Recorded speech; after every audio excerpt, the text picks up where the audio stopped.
What is up, testies? I want to take a look at the roadmap from January 24th, and there were two interesting posts on Reddit I want to talk about. I think they're very, very interesting. Let's go. Ladies and gentlemen, welcome back. I am Montoya. Star Citizen Roadmap, January 24th. Lots of black lines, things being removed temporarily and pushed to 4.0. What is going on? And the greatest travesty of all, the Prowler moved from March to 3.9. Where are we? 22% done. All right, which is why it was moved. Great disappointment. Chris Roberts, I know you're watching this. I am very, very disappointed in what you've done here. But let's take a look at what's happening on this roadmap. First of all, lots of black lines. In fact, I've never seen so many black lines in a roadmap before. Lots of people bitching and crying. What's the point of a roadmap if they keep on doing this? Well, look, if you've worked in an office environment and you've had a project which has to be passed on from team to team to team before it is complete, you know what's happening here. You know very well that the Prowler, they sat in a meeting and they said, Prowler, where are we? Let's go. And the people working on Prowler said, well, look, we're waiting on the texture for the harness on the drop seat. All right, texture guys, what's happening? And they go, well, we're working on the Banu right now, and our manager said not to do anything until this is done on the Banu. All right, where's the manager? Well, he's actually on vacation because his wife is having a baby. All right, you know what? Prowler out. You're not going to make it in time. Off you go to 3.9. That's what happens with teams. And I have no doubt that's what we're seeing here. For example, the Lightning Bolt Company Uber Electron Pistol moved to 4.0. Now, if you were excited as I was for the Lightning Bolt Company Uber Electron Pistol, and they sat down in the meeting and go, guys, where are we on the Lightning Bolt Company Uber Electron Pistol? And the guy said, well, we're waiting on the reload animation. Okay, mocap, where are you? Well, mocap, we're kind of redoing the scene for Squadron 402 right now, and we can't get that done until next week. All right, so oh God, I'm not going to say it again. Pistol, off you go, 4.0, you're out. And they went down the list and they kicked out everything which was not going to make it on time and focused on things which they could do on time. That's what we're seeing here.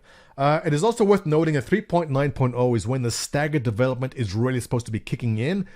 For those of you with more knowledge about how this all works, the staggered development, give me your thoughts if this has anything to do with the staggered development and that they're pushing things aside, prioritizing on what can be done immediately, pushing away things which are not critical. For example, first-person shooter coverage usage version 1 pushed to 4.0. I guess they're seeing this isn't essential in current gameplay. We can push it on and focus on other things right now, such as the death animation improvements, which is cool. You know when you shoot someone in the butt as they run away, they grab their butt and then fall down?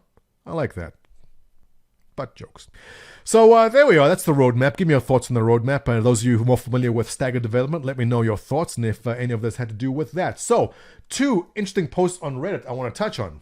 Now, I saw this last week and I read it and I'm like, oh, you know what? I am guilty of this. Just the other day in Discord, in my Discord, discord.gg/test, we had a guy come in and he was saying how him and several guys in the office are having a male anatomy part measuring competition to see who spends the most on Star Citizen.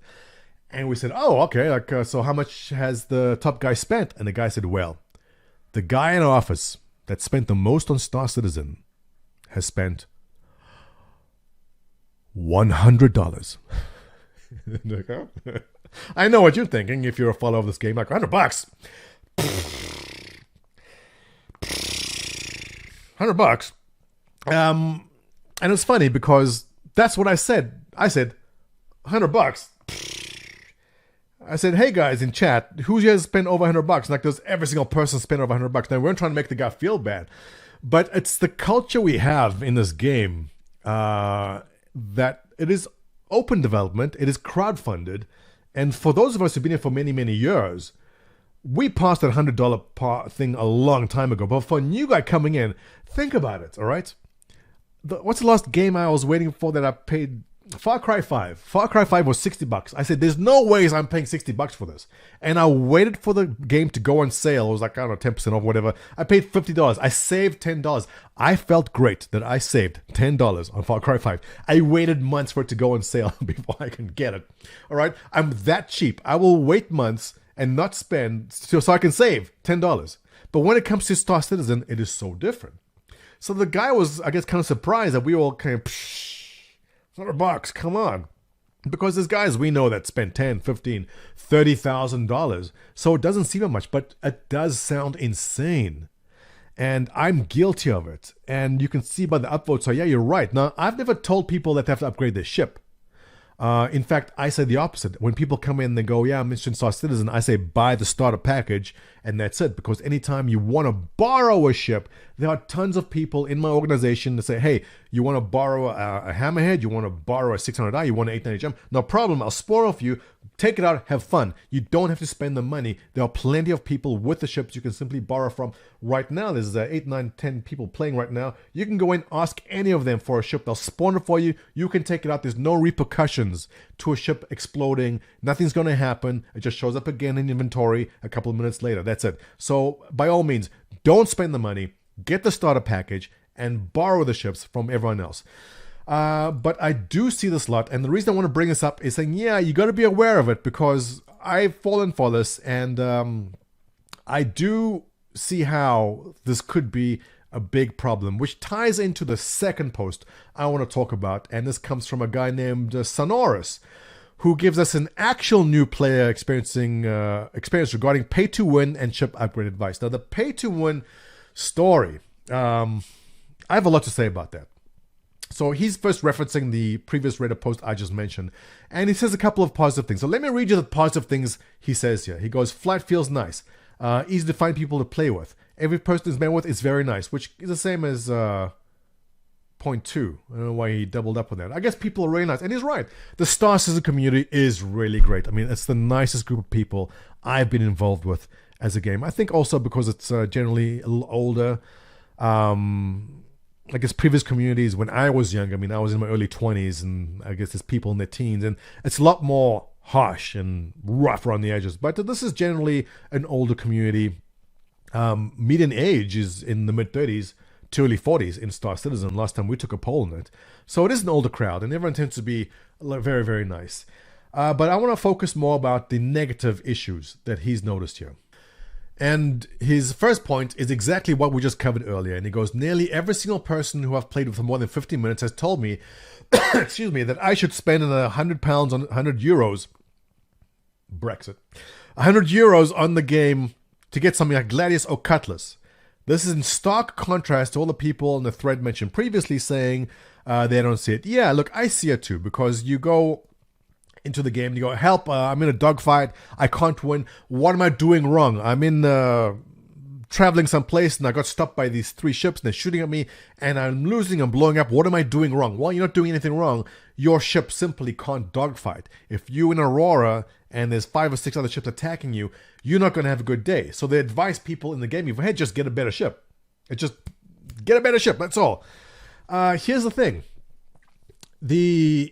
You can spend real money, absolutely, but there's a way to earn credits in the game and get ships in the game.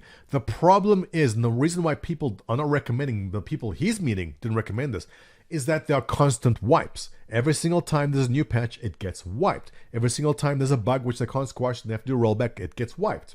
So bear in mind that the people, this guy's meeting in the game saying, hey, just upgrade your ship. What they're saying is essentially, if you have the $60 beginner package, just put in another, I don't even know what the next game package up is, but put in an extra 10 or 20 and get yourself the better ship. But I can see what he's saying, because if you told me, hey, why aren't you spending $60 to buy Far Cry 5? Why are you spending $50? Because, hey, I don't want to spend $60. I don't want to spend 50. I want to get as cheap as possible. And that mentality exists still. Not for us in Star Citizen, but for new people coming in. They don't want to hear how they should spend more money to get a better ship so they can be better at dogfighting the game. But the thing is, earning your way up in the game, to progress in the game right now, there's no continuity yet. And that's why majority of people say, spend the extra $10. Also keep in mind, like I said before, the average age is in the median 30s, the 30s to 40s. And these are people with more money than time. So if you ask some guy who's 40, go, can you spend the next 10 hours grinding some UEC in the game so you get a better ship? Or will you simply pay $10 to upgrade to the higher game package with better weapons? He'll say, I'll just pay the $10. That's where it comes from. But we do need to be reminded of this. And obviously this is the impression he got. And he's absolutely correct, because I am guilty of this. We're all guilty of this at some point or another. And he goes on, here's a problem. Arena Commander, completely pay to win. He's absolutely right. You cannot go into Arena Commander with your Aurora and expect to do well. There are guys out there with fully decked out sabers and hornets and whatever there is right now, that's the meta, simply obliterating everyone who comes in with a new starter ship. One way to fix this would say all ships have to be of a certain level, like Aurora only, or Mustang only, or Aurora and Mustang only. Try match up ships with common DPS. Maybe that's a strategy they should look into. But at the same time, I'd say, yeah, he's right. There's no way unless you grind in the game. But when you grind in the game and there's no continuity and there's a new patch next week, you lose it. So that's why most people just end up paying. But on the topic of pay to win, and here's the important point I want to make. Just last point and we'll get there. Strangers in the community I've spoken to seem to be in denial about the pay. Oh, okay, this ties in. About the pay to win aspect. Here's the thing. For me, personally, and I know people will disagree, pay to win refers or applies to finished products. If I'm buying some EA game and they say, all right, you got to pay $10 to unlock this level so you can continue playing and get higher XP, then I'd say, yeah, that's pay to win. Or if I'm playing, what is the last Star Wars game that came out? Crap, I forgot the name already. But if they said to me, if you pay $10 and you get this lightsaber which does more damage, I'd say, yeah, that's pay to win. Even though it was solo. I guess it was more of the PvP games. Yeah, that was a bad example. But to me personally, PvP, pay to win applies in a finished product. Since Star Citizen is in development, we're seeing how the sausage is made in this factory. It's not normal. What we're seeing here is not typical at all. In fact, let me show you how normal game development works. This is how normal game development works. You announce a game in 2012. Then you say nothing. Crickets, not a sound. And then in 2018, you say beep. That's it. That's how normal game development works. Beep. And then you show a trailer once in a while and you tease people with how it will look. And there you go. That is how a normal game is made. Star Citizen is by no means a normal game. It is crowdfunded. It is open development. And at this early stage, it cannot be pay to win because we're not winning anything. We're crowdfunding a game that we want to see made. So by giving CIG $100, you get yourself a nice ship. Have you won anything? Now, the concern people have with the pay-to-win argument is that I am a new player. I'm coming into Arena Commander, but these guys have better ships because they paid more money. Well, here's the truth of the matter. It doesn't matter what game you play. If I go into EVE Online today as a day one player, can I go up against guys in the carrier? Absolutely no. They are way bigger. Now, can you as a day one player go and buy yourself a pilot from someone else that's trained him up to fly carrier on day one? You can. Is that pay to win? Most definitely. The point I'm making is this is not going to be a leveled playing field. Like what? I'm trying to draw an example. What MMOs come out recently? I can't think of an MMO, but I guess is Fallout 76 an MMO? In a way, I guess. On day one of Fallout 76, besides the terrible bugs and server crashes, everyone starts at level 1. That guy over there running down the hill, that guy over there shooting the other guy, that guy stuck in the river being attacked by some bug, everyone's level 1. Star Citizen is not going to be like that. On day one, there's going to be a guy in his Aurora, and there's going to be a guy in his massive Kraken with a fleet of friends flying top-tier ships. It's going to be like that. So there's not going to be like, oh my god, he paid more money, so he has a better ship, he's paid to win. It's just the reality of any MMO you get into. There's going to be people starting level 1, and there's going to be people right up there at end game already. So most of the people in Star Citizen have moved on already from the Aurora to bigger game packages. There's not going to be, right now, at this moment in time, a lot of people sitting at level 1. There's some people very much at end game when it comes to owning ships already through the Legatus package. And it's just the way it is. Star Citizen is an open development crowdfunded project. It is not a normal game development beep. So to say pay to win, in my mind, doesn't really work. It's more a pay to advance. Is that a thing? You've paid to advance past that? Possibly. The the pay to win thing for me doesn't work because the game simply is not done. It is not finished. Now, when the game launches, that's the thing. Once Star Citizen comes out, think, okay, you can buy an Aurora package or you can buy yourself an Idris. I'd say, yeah, pay to win. Embrace it, guys. Hey, backers, Star Citizen backers, embrace it. It is pay to win. It is here. It is open development, crowdfunded, and is definitely pay to win. I'd say 100%. 100%. After this game launches, if you can still buy yourself an Idris after the launch of the game, I will say yes. I'll put up a big banner saying pay to win. And just embrace it for what it is, because that's exactly what it is. And look, like I said, because there's nothing to compare it to. There's never been a crowdfunded game in open development like this, so it definitely leads to some perception problems. And I think he touched on this, just to finish up. As somebody who's played a lot of different games and participated in different communities, I can tell you these are negatives, and I better scare the majority of my friends from this game. All right, that's perfectly fine. Listen, all your friends know is what's out there already. Star Citizen is nothing like anything that's ever existed before as far as crowdfunding goes. I've never seen a crowdfunding game like this before. Neither of you, neither has anyone else. I don't know if there'll be one in the future again. This might be the pinnacle of crowdfunding games, which it possibly is. Among the people I play with, only a small majority likes to spend real money to skip progression in the game, all right? You'll find that changes as you get older, when you have less time. And I think it's a big mistake to essentially exclude large groups of players while the game is in early access. Here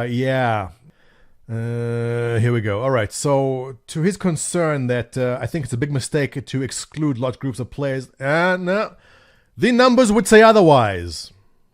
The numbers would say that excluding people who don't want to spend more than $45 has not been a problem, because look at what's been happening. And I mentioned this back in the end of 2019. I said, hey, year over year, we're breaking new records. And look what's happened since then. You've all seen this chart. Look what's happened this year. So paywalling, people, excluding a large demographic, the numbers say otherwise. The numbers say, no, this is actually working.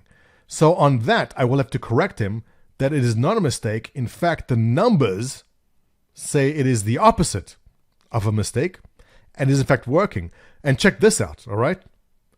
January, the biggest January on record yet, just happened.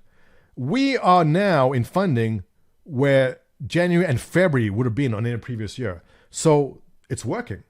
And saying people are being excluded and it's bad is not true, because the numbers say otherwise. In any case, we covered a lot of topics here. So guys, those of you who understand staggered development better than me, give me your thoughts on what's happening in this roadmap right now. Everything being pushed along because it's just not critical. Are they focusing on the more critical stuff? Let me know. Are you telling people to buy ships? Is it weird? I think it is. The new player experience, how do you think it is? If you enjoy this content, by all means, give me a thumbs up. A big thank you to my Patreon backers. I love you guys. And don't forget to subscribe, ring that bell, all that other stuff. I'll see you in the next one.